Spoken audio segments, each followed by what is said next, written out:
Elle a maintenant la lourde tâche de conclure cette soirée.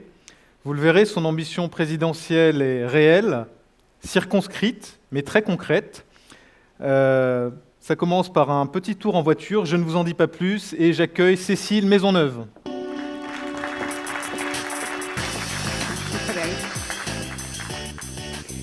Bonsoir. Elles sont 15. Elles sont des lieux qui rassemblent la moitié de la population française, qui concentrent plus de la moitié de notre richesse nationale également, et connaissent une dynamique économique plus forte que la moyenne nationale. Elles, ce sont les 15 métropoles françaises.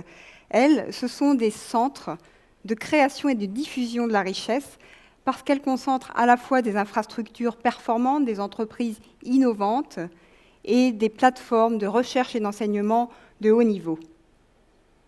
Pourquoi croyez-vous que nous sommes en train de construire un second monde urbain, d'ajouter aux 3 milliards d'urbains qui existaient en 2000, 3 milliards d'êtres humains supplémentaires qui rejoindront nos villes dans le monde d'ici à 2050 ?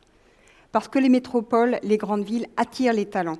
Se rassembler, c'est faire circuler les idées, c'est favoriser cette audace créatrice dont parlait Frédéric tout à l'heure, c'est susciter l'innovation.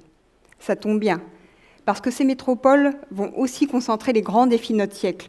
Je pense à l'inclusion sociale, à la question de la croissance et évidemment à la lutte contre le changement climatique. Alors oui, ce sont des territoires de défis, mais ce sont également des territoires de solutions, pour une raison très simple. C'est parce que les métropoles, les villes, représentent l'échelle parfaite d'expérimentation.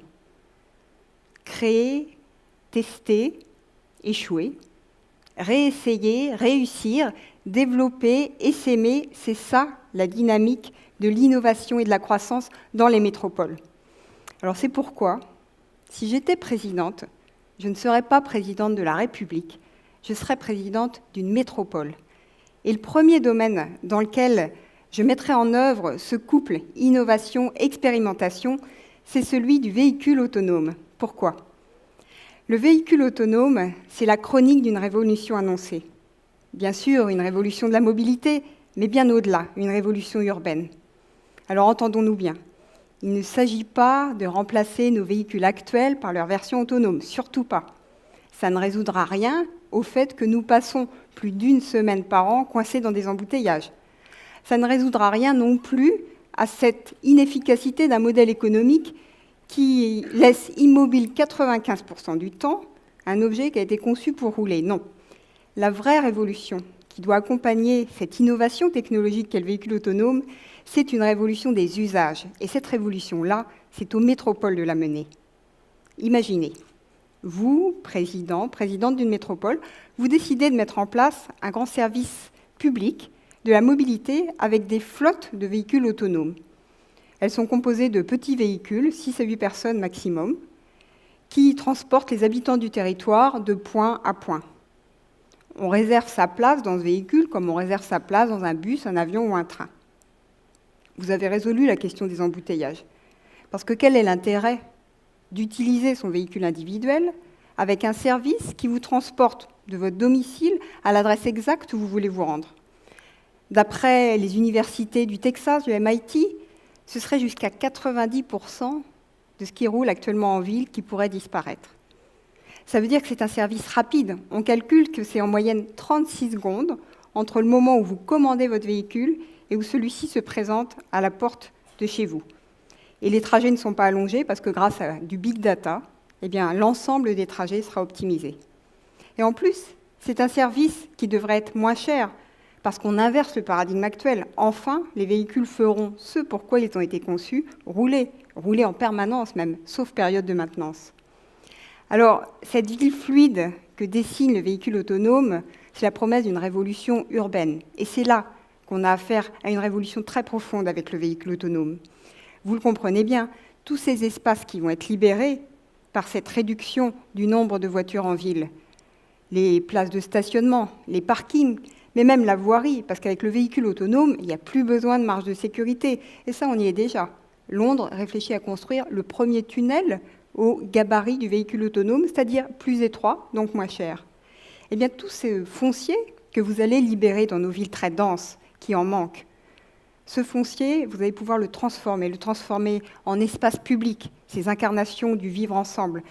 Vous allez pouvoir implanter de nouveaux commerces dans des centres-villes quelquefois dévitalisés, et surtout, on va pouvoir construire des logements, c'est-à-dire réduire la pression foncière et permettre aux ménages modestes, aux plus jeunes, d'accéder à la propriété. Le véhicule autonome, c'est donc une création de valeur économique nette dans les métropoles et les territoires. On peut même aller plus loin. C'est une promesse de création de valeur sociale, parce que vous habitiez dans les centres-villes, en banlieue, dans les zones périurbaines, eh bien c'est le même service pour tout le monde. Ce n'est plus à vous d'aller chercher le service, parfois très loin, parfois même un service qui n'existe plus, c'est le service qui vient à vous. Et on va pouvoir enfin transformer de la mobilité physique en mobilité sociale. Alors il y a même un bonus. C'est que si on déploie ces flottes de véhicules autonomes, on va pouvoir accélérer, booster l'électrification des transports, et ça, c'est le dernier territoire de conquête de l'électricité. C'est fondamental.